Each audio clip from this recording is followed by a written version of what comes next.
Now this is where things start to get really interesting. Now I'd like to add the grip details to the focus ring, but I want to make it a little bit easier to see what I'm doing.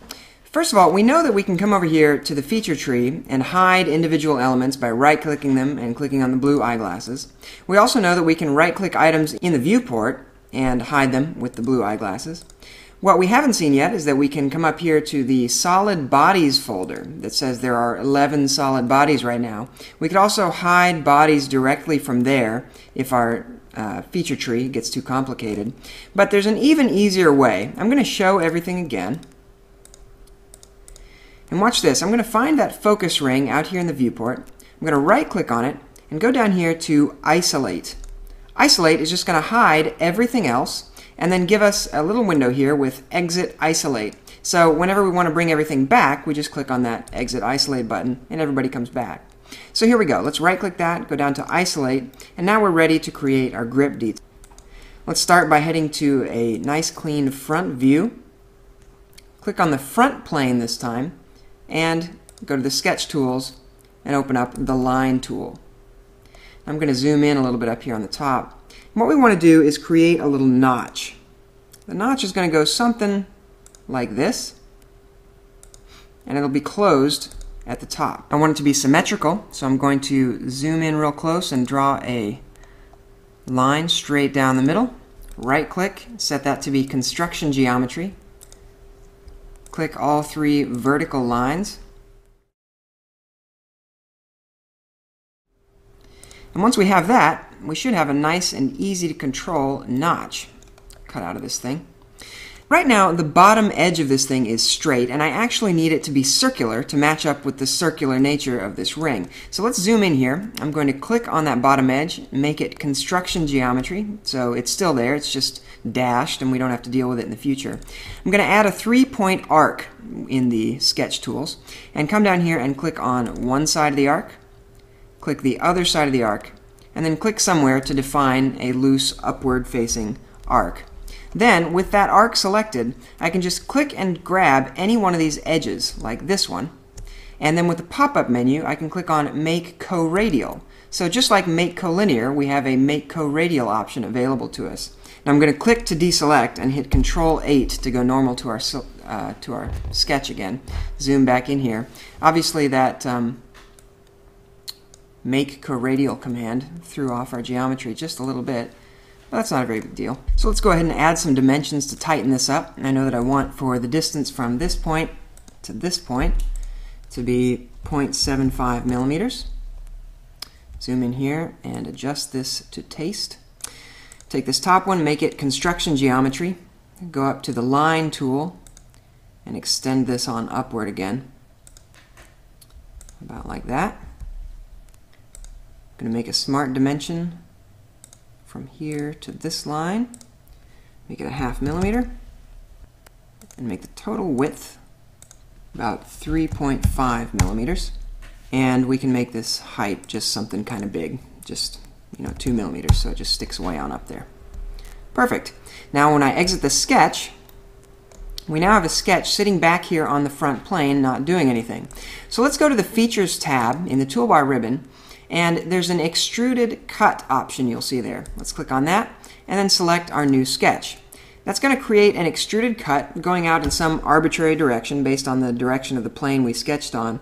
So I'm just going to select the little flip button here in the direction part of the Property Manager and then tell it to go, instead of blind, let's say through all. From there we should just be able to click the green checkbox or hit the Enter key on the keyboard and end up with a cut at the top of our focus ring. Now this is where things start to get really fun with this. Let's go up to the Features toolbar and drop down the Linear Pattern option and bring that down to Circular Pattern. Now the Circular Pattern tool is going to ask us for a couple of parameters. First of all, it's going to ask us for features to pattern. Well, what we want to pattern is this extruded cut. Now if we expand the flyout menu over here, we can see that there's that extruded cut feature. We can either click it here in the tree, or we could click it out here in the viewport. Either one would work fine. Once we have that selected, the only other thing that we need is a center axis. So we click on the pattern axis parameter, come over to the flyout design tree, click on the lens axis, and we get a pattern right off the bat. Make sure that the pattern angle is set to 360 degrees, that the number is set to 40, and that the equal spacing box is checked. You should end up with something like this. Just in case, make sure in the options that geometry pattern is not checked. Otherwise, you may have problems. Then we'll go ahead and click on the green checkbox, and we end up with a very nice grip pattern all the way around our focus ring. All we have to do is exit isolation mode, and we'll have everything back, and we have a focus ring with a grip pattern. But we have a little problem. Let's zoom in here and take a look. Notice that the focus ring is black, but the focus ring grip texture is gray. That's because if we right-click on the focus ring, click on that little Appearances beach ball, when we created this, we assigned the black material to the focus ring revolve feature, and as such, other features that happen after it won't have that black material. So what we need to do is actually, I'm going to click the little X to get rid of that black material on the focus ring revolve feature. Right-click it again, go back to Appearances, and this time click on the body itself. Now, when I go ahead and choose a low gloss dark gray material, it will apply to the whole body and any subsequent features that happen to apply to that body. There's another grip texture detail we want to add, and that is on the aperture ring in the back. So let's go ahead and right-click on that aperture ring and select Isolate. So that's all we have to look at. Go to a front view, click on the front plane, open up a sketch there, grab the line tool, and create a very similar little notch. This time we won't need the circular bottom. Create our center line, this construction. Make sure that that's a vertical line. Control click these other two lines, make them symmetric. And all I need to do is take this point and make sure that it is coincident with that curve. Now just add some dimensions. Set this to 1.5 millimeters. Set this angle to 105 degrees. And set the distance from the bottom to the top of this to, again, something big, like 2 millimeters. Finally, I think I can still drag this left and right. I just need to fix that in the center of the document. So I'll click that center line, control click on the right plane of the document, and go ahead and make those collinear. Now the thing is fully defined. We can exit the sketch, run our extruded cut, flip the direction, go through all, exit the feature, and run the circular pattern. Select that feature in the viewport, select the pattern axis parameter, use the drop-down menu to select the lens axis, set the angle to 360, the instances to 60, and check the equal spacing box. And there's one more thing we want to check this time. If we go down to instances to skip and expand that, a little pink dot appears above every single instance on this model. Now I want to delete the last 14 instances of this pattern.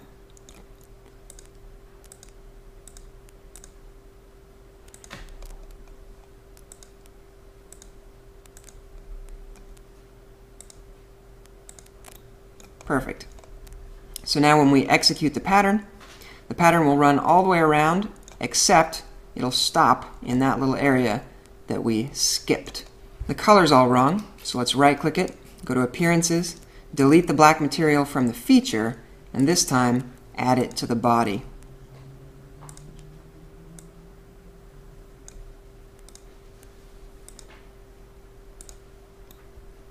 Exit Isolate mode, and we're on our way. Now I just want to rotate this body a little bit. I'm going to go to the Insert menu, down to Features, and down to Move/Copy. In the Property Manager, I'll have the opportunity to select a body that I want to move, and then it's going to give me a little widget and let me freeform move something if I want to, but I want to be more precise than that. Now, if you don't see exactly what I see here on my screen, there's a good chance that at the bottom you have a button down here, and it says Translate/Rotate.